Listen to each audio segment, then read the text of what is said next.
While the Santa train has already rolled down the tracks for the 80th year, News Channel 11 is highlighting what it means to the region. And joining us now to talk about the Santa train and preview our Thanksgiving Day special is our very own Josh Smith. Well, Josh, thank you so much for joining us a little bit earlier than normal on First at 4 today. It's good to be in here. It's really nice. Well, first off, I know that you had a really special experience this past weekend. You were actually on the Santa train. That's right. And you know, that was for me the second trip. I'd been on it before years and years and years ago. Okay. And so honored to get a chance to do it, because I know for many people it's kind of a life dream to be on this train. That's meant so much to them because they've been off that train when it rolls through the communities. Here's some video. I mean, Ansley, this day started really early. Those volunteers were getting on the train at 4:45, 5 a.m. in southeastern Kentucky, and it was an amazing moment to see this plan that had been created launched. And then there was this moment where they thought, is this plan going to work? And then Santa appears, the gift starts flying, and it was awesome.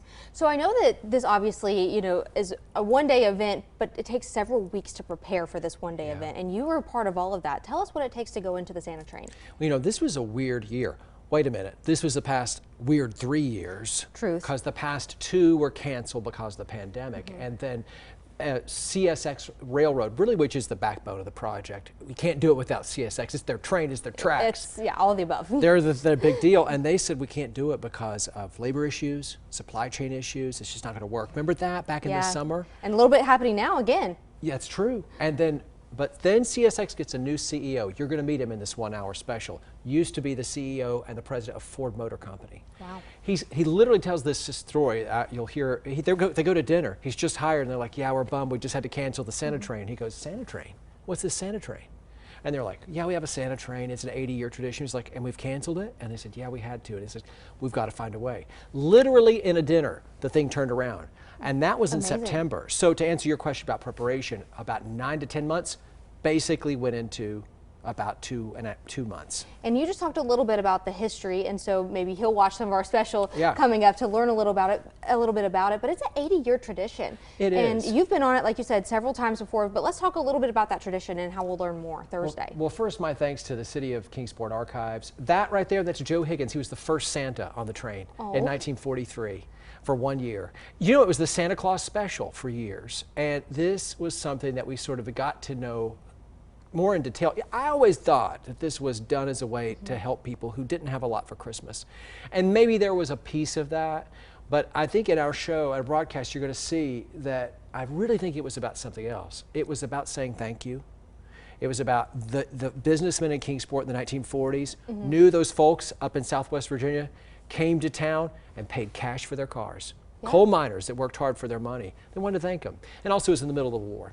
And I think that they really wanted to come up with a way to give everybody some encouragement. And I know that, you know, we know that this year is, again, the 80th year. What special surprises were happening this year on the train? Well, I mean, this year, they typically have a celebrity. This year, there was no celebrity. The celebrity was Santa, because they couldn't get anybody. They tried. You were the celebrity, right? That did not count. That's exactly right? And a quarter will buy you a Coke. No, but one of the things that really was cool for us as well was, in the midst of this, we heard that the Santa train was really kind of a regional thing. Everybody, it was local, you know? And then, 1982, Charles Kuralt comes to town. Charles Kuralt, legendary CBS broadcaster.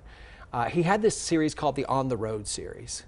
Well, he'd heard about the train, so you're looking at footage from it. This was 1982, Network Evening News, the CBS Evening News, and this really catapulted it to an international story. Not that, like the next year, New York Times was on the train.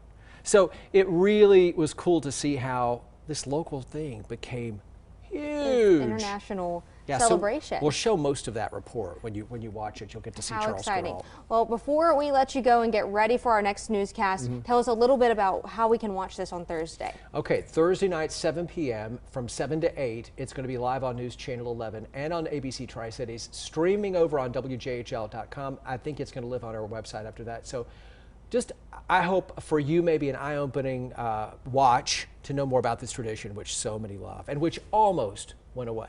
I am so excited, looking forward to that, and hopefully so many other people, especially that just moved to our region, can join us as well. Thanks for letting me talk about it. Well, thank you for coming on First at 4, and thank you for joining us. We will be right back in just a moment.